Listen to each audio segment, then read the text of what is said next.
Yaani wewe wakuniona mimi alafu kakimbia. Sasa mtu asifanye mazoezi sasa. Mazoezi ya bibi yako wakati hutaki kunilipa kodi. Hilo la kwako sasa. Haya mwana mazoezi, kwa nini nikija hapo nakuta kufuli sikukuti? Sasa unataka nikae ndani, mimi nimekuwa utumbo. Nini? Unasemaje? Hamna, sijasema kitu.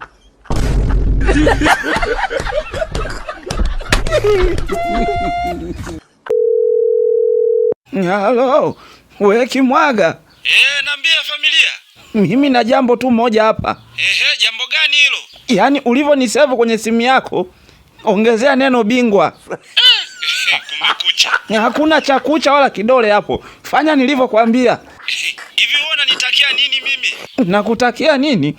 Mimi sijakupigia nikwambie nakutaka. Kweli wewe ni kichaa. Kichaa baba yako.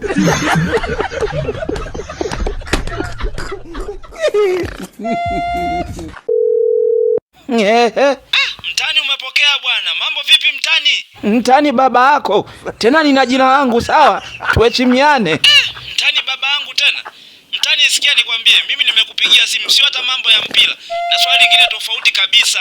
Haya lopoka. Mimi nilikuwa na kashaiji hapa, ikae afisa makazi wanamuita siku hizi. Sasa tulikuwa tunabishana kitu. Nikaona wewe tukupigie wewe ili utusaidie. Wewe bwana we, punguza ngonjera sasa. Nenda kwenye pointi. Hivi ice cream inauzwa shilingi ngapi? Ndio tulikuwa tunabishana hivyo. Nilijua tu. Kamuulize Mangungu.